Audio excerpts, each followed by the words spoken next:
السلام علیکم ورحمۃ اللہ وبرکاتہ۔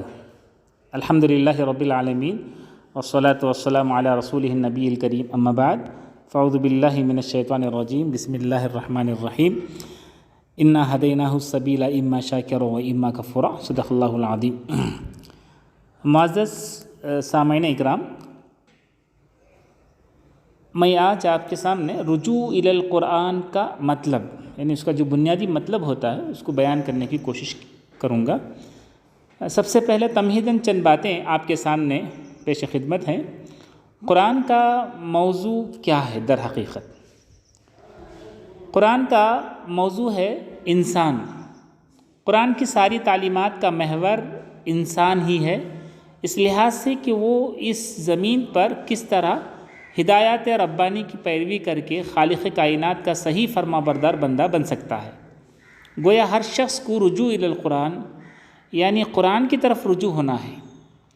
اگر وہ اہل سیاست میں سے ہے تو وہ قرآن سے معلوم کرے کہ وہ اس کے لیے کیا اصول دیتا ہے۔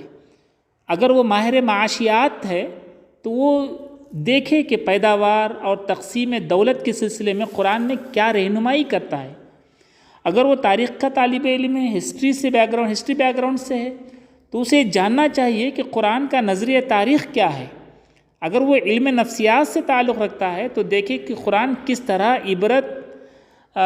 عبرت کے قصوں میں نفسیاتی پہلو کو پیش نظر رکھتا ہے۔ اسی طرح قانون، فلسفہ، جغرافیہ، موسمیات، غرض ہے کہ سبھی علوم کے ماہرین قرآن کی طرف رجوع کر کے اس سے بصیرت و بصارت اور ان حقائق تک پہنچ سکتے ہیں جن کی صداقت میں کوئی شک نہیں ہو سکتا۔ ذالک الکتاب لا ریب فیہ، یہ کتاب الہی ہے، اس میں کوئی شک نہیں ہے۔ آئیے رجوع الی القرآن کا مطلب کیا ہے؟ معزز سامعین، رجوع الی القرآن کا مطلب ہے کہ ہم قرآن مجید کو غور سے پڑھیں، اس کی تعلیمات کو سمجھیں، ان پر عمل پیرا ہوں اور انہیں اپنی زندگی کے ہر سفر میں مشعل راہ بنائیں، اپنی زندگی میں اس کو نافذ کریں اور اپنی زندگی کے ہر سفر میں مشعل راہ بنائیں۔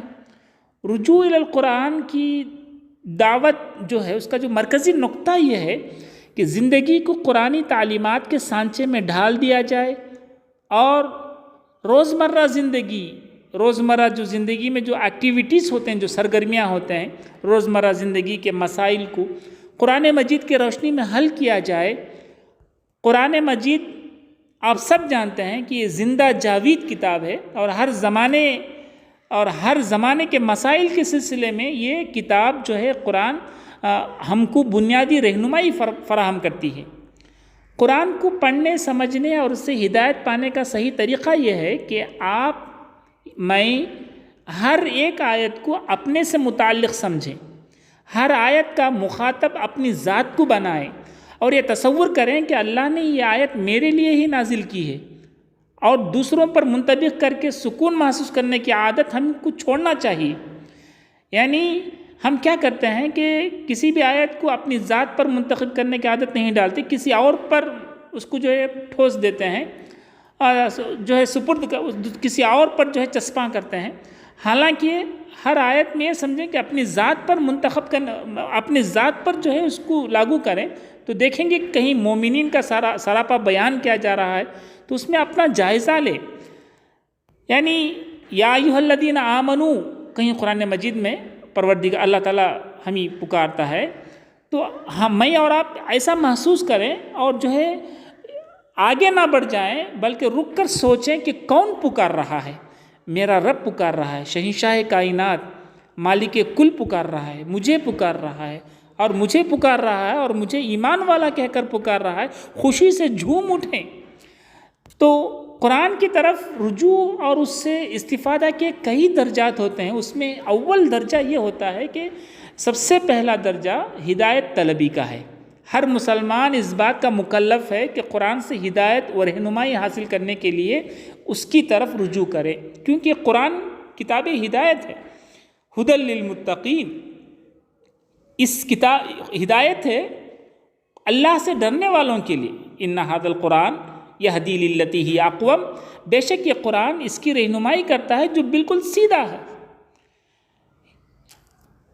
دیکھیں کہ حالت حاضرہ میں عام طور پر میں ابھی اس کا ذکر کر رہا تھا کہ یہ ہمارے اپنے نفس پر ایک بدترین ظلم یہ ہے کہ ہم قرآن کے بڑے حصے کو دوسروں پر چسپاں کرتے ہیں، خود کو مطلب جو ہے اس کے فیض ہدایت سے محروم کر لیتے ہیں، اور جب پڑھنے اور سمجھنے بیٹھیں تو یہ کہتے چلے جاتے ہیں کہ یہ منافقین کے بارے میں ہے، یہ مشرکین کے بارے میں ہے، دیکھیے یہ یہود و نصارہ سے متعلق ہے، یہ مدینے کے ان بدوؤں سے خطاب ہے جن کے دلوں میں ابھی ایمان داخل نہیں ہوا تھا۔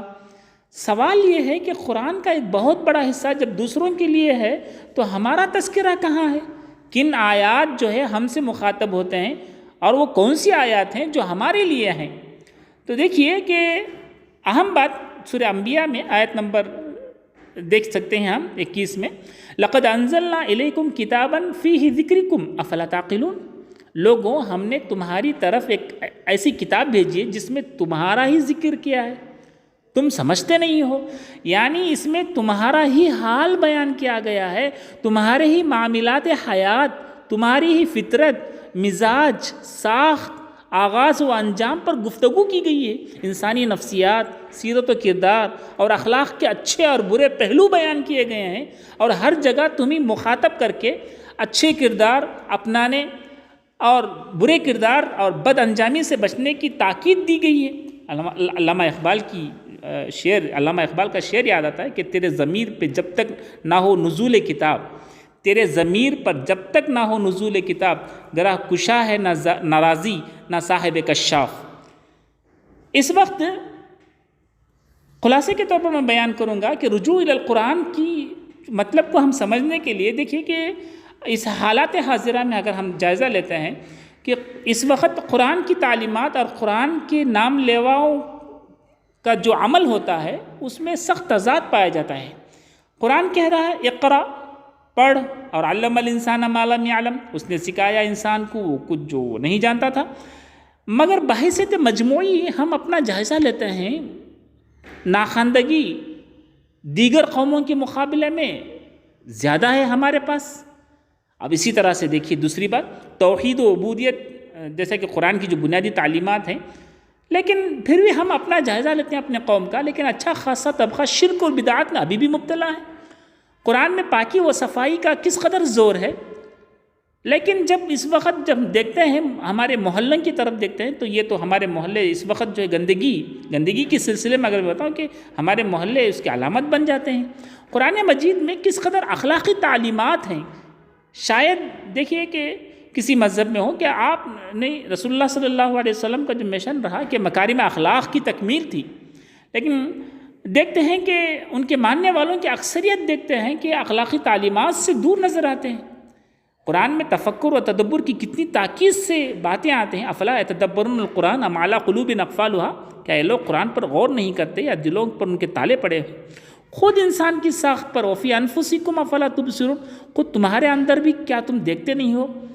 لیکن دیکھتے ہیں کہ غور و فکر، لیکن اس طرف ہماری طرف مطلب جو ہے ہماری توجہ جو ہے اس طرف نہیں جاتی ہے۔ تو اس لیے ضرورت ہے کہ اس بات کی ضرورت ہے کہ رجوع الی القرآن کے عنوان کے تحت اس کے مطلب کو سمجھتے ہوئے اہل علم کو مطلب اس کی اہمیت اور تقاضوں پر روشنی ڈالیں اور اس کو مناسب طریقوں پر اظہار خیال کریں اور اس کو خود اپنے اندر سب سے پہلے جو ہے اجاگر کریں اور اس دعوت کو عام کرنے کا عزم لے کر جو ہے اس مہم میں ہم آگے بڑھیں۔ وَذَكِّرْ فَإِنَّ الذِّكْرَىٰ تَنفَعُ الْمُؤْمِنِينَ، اور یاد دہانی کرتے رہو کیونکہ یاد دہانی ایمان والوں کو نفع پہنچاتی ہے۔ رجوع الی القرآن کی دعوت تو پرانی ہے، پھر اس کی بار بار تکرار کی ضرورت کیوں پڑتی ہے؟ اتنی کھلی بات ہے کہ جو بھی اللہ رسول پر ایمان لائے اس کو اللہ کی بھیجی ہوئی کتاب قرآن سے رشتہ جوڑنا لازم ہوتا ہے۔ ہم اس مہم میں جو ہے تاکہ وہ جان سکے کہ اس کے رب نے اسے کیا کرنے کو کہا ہے، اور انسان کے ذہن میں اپنے اور اپنی دنیا کے بارے میں جو سوالات ابھرتے ہیں ان کے کیا جواب خالق کائنات نے دے رکھے ہیں۔ تو بہرحال چند باتیں تھیں میں آپ کے سامنے ذکر کرنے کی کوشش کیا رجوع الی القرآن کے بنیادی مطلب کے ضمن میں۔ السلام علیکم ورحمۃ اللہ۔